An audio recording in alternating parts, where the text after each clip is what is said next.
Ketua Komisi 4 DPR, Siti Hediati Haryadi, yang akrab disapa Titik Soeharto, memberikan apresiasi tinggi terhadap SPPG YKB Polres Karanganyar yang melibatkan masyarakat sekitar.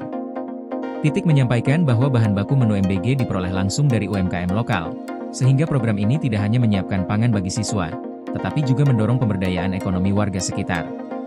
Kami meninjau dapur SPPG ini sehubungan dengan tugas kami di Komisi 4 mengenai pangan, apakah pangannya sudah tersalur dengan baik dan sudah menyerap produksi pangan di sekitar sini, ujar Titik, usai meninjau SPPG YKB Polres Karanganyar, Jumat, 7 November 2025. Titik menjelaskan, laporan yang diterimanya menyebutkan bahwa seluruh bahan baku MBG berasal dari masyarakat dan UMKM di wilayah sekitar.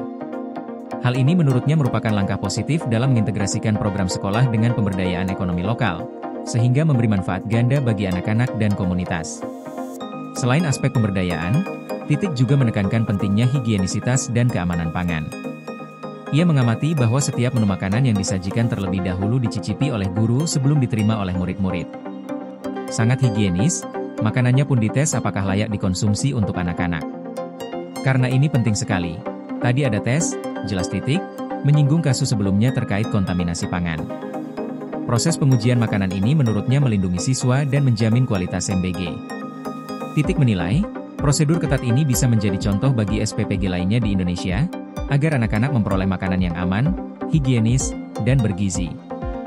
Kapolri Jenderal Listio Sigit Prabowo juga menekankan prinsip zero accident dalam pelaksanaan program MBG di SPPG Polres Karanganyar. Kapolri dan rombongan meninjau langsung proses pengelolaan pangan mulai dari penerimaan bahan baku, pemisahan dan penyimpanan, hingga proses memasak dan distribusi kepada murid. Selain itu, Titik dan Kapolri melihat pengelolaan instalasi pengolahan air limbah atau IPAL untuk sampah sisa makanan MBG. Proses pembersihan dan sterilisasi dilakukan secara rutin untuk memastikan lingkungan dapur tetap higienis dan aman. Jenderal Sigit menegaskan, pengelolaan yang disiplin ini sejalan dengan perhatian besar Presiden terhadap keamanan dan keselamatan program SPPG, sehingga setiap langkah dipastikan sesuai standar. Kunjungan ini menegaskan bahwa SPPG YKB Polres Karanganyar tidak hanya menyediakan makanan bagi murid, tetapi juga menjadi contoh integrasi pemberdayaan ekonomi lokal, keamanan pangan, dan pengelolaan lingkungan yang higienis. Proses ketat mulai dari pemilihan bahan baku hingga distribusi memastikan siswa mendapatkan menu berkualitas tinggi, sekaligus memberi manfaat bagi masyarakat sekitar.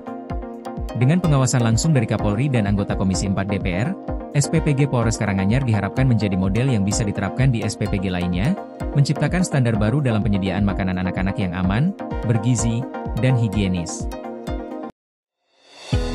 Koordinasi PLN dengan TNGL jelang Hari Kesaktian Pancasila, listrik terbangun, alam tetap lestari. Panen perdana garam Aceh. PLN hadirkan energi untuk UMKM di momen menyambut Hari Kesaktian Pancasila.